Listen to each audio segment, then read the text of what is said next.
Pero ademais é que hai alternativas. É dicir, non é só que estes o fixeran mal, ou que fixeran como sosteño eu, a mantenta aquelo que destruía porque beneficiaba a quen eles representan realmente, e non a ciudadanía nin o povo, senón que o que pasa é que da banda da CO, onde estamos nós, hai alternativas que foron sistemáticamente levadas mediante iniciativas ao Parlamento de Galicia dende hai decenios e decenios, e no último decenio, e na última etapa, alternativas que foron sempre botadas abaixo porque tendo a maioría absoluta, os demais non existimos nada máis que si nos permiten existir. As iniciativas non van adiante a non ser que eles teñan a magnanimidade de aceptarnos algunha para facer como a quen e despois non executan, claro.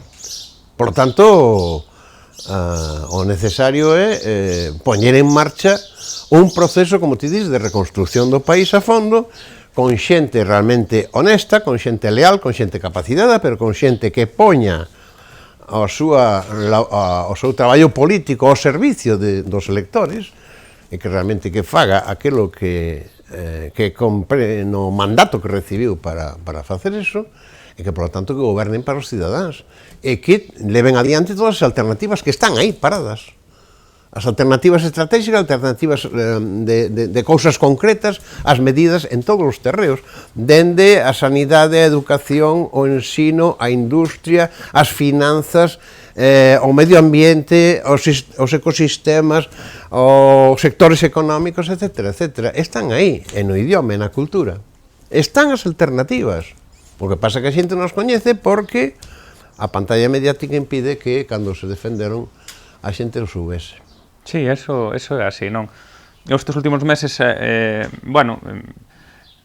absorbeume moito así estudo de determinados datos do país, non? Por exemplo, as consecuencias das políticas de todos estes anos, a situación actual do país, a grave crise demográfica que temos, non? A inversión totalmente da pirámide poboacional, a marcha de milleiros de xóvenes ao exterior que están gañándose a vida, seguramente nunhas condicións diferentes a outras vagas de migración, non? Pero eso, de alguna maneira, nos está a condicionar ou nos está a obrigar a renunciar ao futuro, é algo que non podemos facer. Eu nego-me a aceptar esa situación, ese statu quo, ainda que sexa únicamente polos nosos pequenos, polos teus netos, polos meus fillos. É dicir, eu creo que hai un imperativo legal tamén. Ti eu, moitas veces temos falado estes últimos anos de non vemos luz. É dicir, pero ten que haber luz por unha cuestión incluso de posibilidade de disputar o futuro para os que veñen detrás, non? E sobre todo para poñerlle freno a esta sangría no país. Eu escoito moitas veces a xente na rúa falar, pero non saben responder unha pregunta moitas veces de que fixo por este país, por exemplo, Feijóo e o Partido Popular. Que grandes medidas van a pasar a posteridade? Que cuestións permitiron transformar este país? Non son capaces de decirche. Claro, eu creo que nese sentido temos que aspirar a ser ambiciosos, a presentar un programa, cada quen na súa óptica, no caso da Coalición de Galicia en Común con a Nova e as Mareas, evidentemente de impugnación, porque é o rol que eu creo que é absolutamente tamén necesario, ese desafío, pero que poda decir, oye, temos que disputar un país diferente, temos dereito a un país diferente, somos un país con recursos, rico, temos que saírnos do discurso oficial, pero temos que aspirar ao futuro, non? E eu creo que esa é a cuestión que nos xogamos e a pelexa que imos a dar de cara ás eleccións e despois, permanentemente, independentemente do resultado. A traxedia, porque unha traxedia demográfica que ven moi de atrás, en realidade, ao que dá lugar a que eu expreso unha maneira, este é un pouco un proceso de extinción. E naturalmente que eso como se lle dá a volta ao proceso? Moi fácil. Recursos que se asignan a determinadas cousas que só favorecen a 1% ou a que ten o poder económico ali arriba, ou aos amigos, como se di, as amigas, ou aos compinches, recursos que se dedican a cousas que son absolutamente fúteis, pois eses recursos hai que desvestir esas cousas ás que se lle estaban dedicando e que para a xente non son para nada beneficiosas e concentralos, por exemplo, en crear as actividades que podan absorber a toda esa forza de traballo que está na emigración, empezando pola máis cualificada, porque os mozos e mozas que emigran, a diferencia de cando se emigraba a América hai 100 anos, emigran con títulos universitarios. E logo resulta que neses países, pois, teñen precisamente un tipo de traballos que son consecuentes de títulos universitarios, aínda que en moitos dos casos tampouco están tan ben, porque tamén se coce o bacallau por aí fora.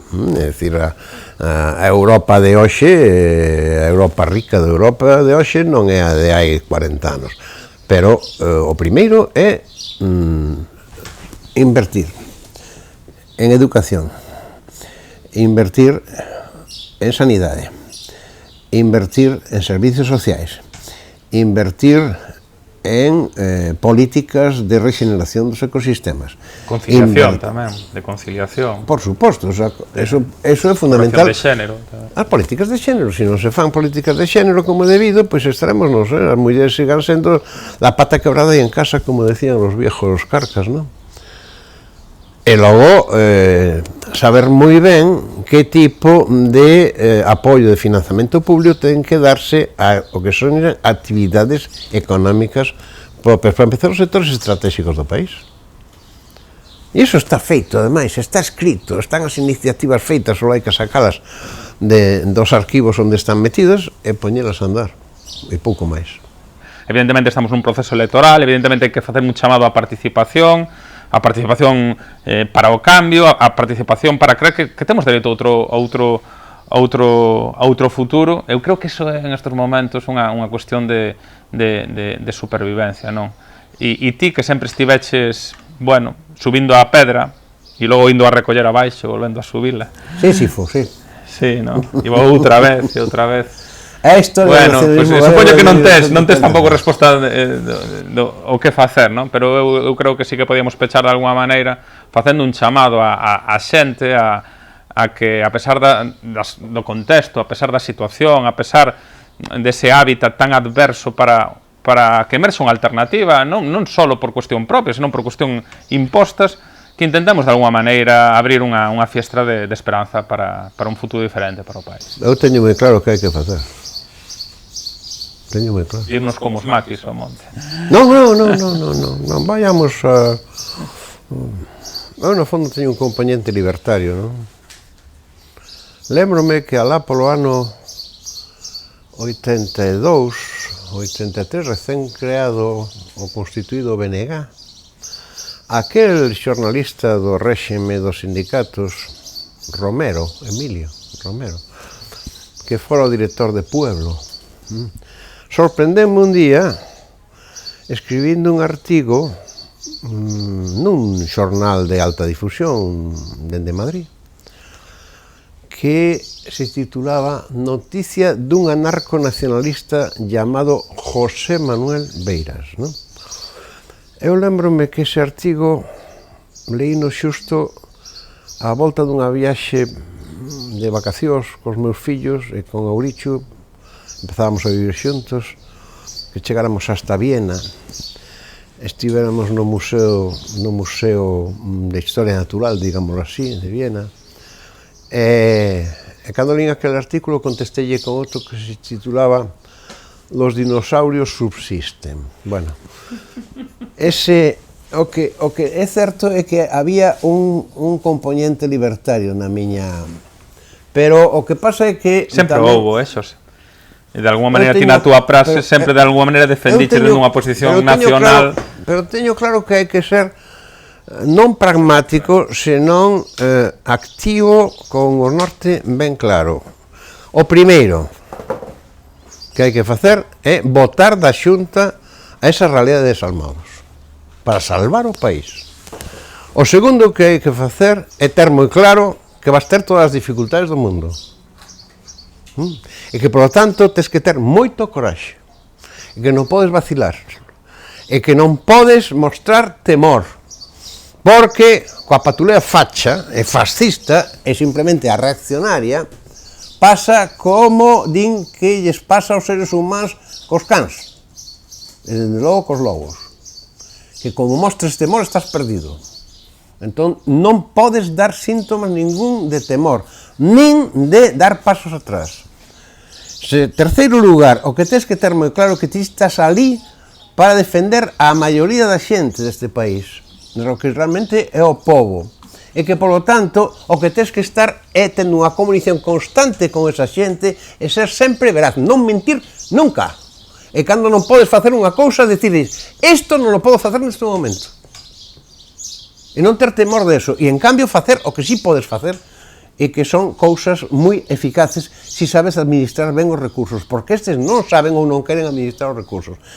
Eu sempre tive moi claro unha cousa, incluso na etapa dos recortes chamados, na etapa esta de que había, según a propia Constitución reformada, o famoso artículo 135, nos orzamentos públicos, primeiro tiñas que atender a tapar os buratos negros da gran banca, incluso nesa etapa dos grandes recortes. Eu teño moi claro porque, ao fin e ao cabo, eu fun catedrático, ainda son, pero xa non exerzo, de economía, además de sistemas económicos.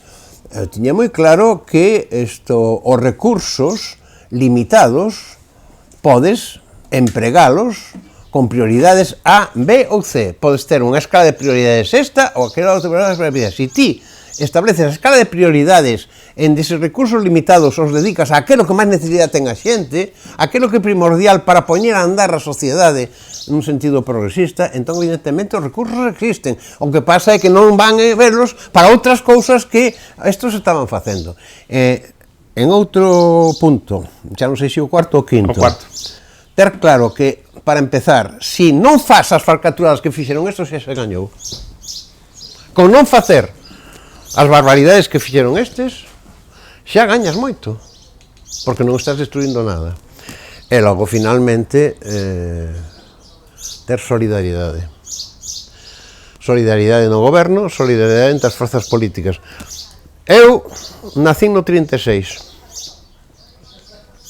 Por lo tanto, cando morreu o enano do Pardo, como chamábamos, o general xenocida, eu tiña 39 anos. Noutras palabras, prácticamente os primeiros 40 anos da miña vida baixo o franquismo. Eu estiven comprometido na clandestinidade organizada no PSEGA dende 1963. Bueno, que quero dicir con isto? A miña formación na práctica política foi unha cultura antifascista. E a cultura antifascista ten un denominador común fundamental, unha clave, que é a seguinte, que é unha cultura que só pode vinculizarse si evidentemente estableces unha rede amplia de alianzas e, por tanto, moita xenerosidade e moita solidaridade. Mirade, na resistencia francesa frente aos nazis na Francia ocupada estaban dende os comunistas, aos socialistas, aos republicanos de esquerda, aos cristianos de esquerda, aos golistas, aos demócratas en xeral. Ese era todo o espectro interno, o abano interno da resistencia, que logo xa non foi así. Bueno, polo tanto, neste momento é necesario, aínda que non se formalice, por exemplo, nunha gran coalición electoral, que sería o máis desexable, pero aínda que non se realice, polo menos que todas as forzas que están frente ao que representa o PP, e ao que representa o fascismo de Vox, etc., etc., o que representa a gran plutocracia expoliadora, que todas as forzas políticas que están neso teñan claro que teñen que estar irmanadas nunha práctica política de acordos, de colaboración e de solidaridade recíproca frente a ese enorme inimigo. E, por lo tanto, o que chamo eu a cultura antifascista, a cultura de defensa da democracia. Se esa cultura de defensa da democracia opera, e no caso voso opera, xa o sei, porque está demostrado na vosa práctica, e na nosa, pois evidentemente que sí que se pode non só derrotar ao PP de Núñez Feijóo aquí, sino que se pode reconstruir o país e que se pode establecer un novo vieiro no que cada ano que pase esteña máis afortalado polo apoio da xente do común, que é o fundamental. el pueblo sin más ordena. Bueno, en realidade eso, democracia é o goberno, o poder do povo. E o povo en Atenas, o demos, eran precisamente os pobres, para empezar. Aspasia, a amante de Pericles, era a líder, era unha muller, a líder do partido dos pobres. E por lo tanto, do que sabíamos, pois os partidos das clases populares, en sentido amplio, e, por lo tanto, o partido de todo o que é a esquerda social e do que é a base democrática dunha sociedade. E esa, para min, é a clave, e eses son, para min, o que hai que facer. Pues con eso nos quedamos. Mira, sintetizáchelo, 4 puntos.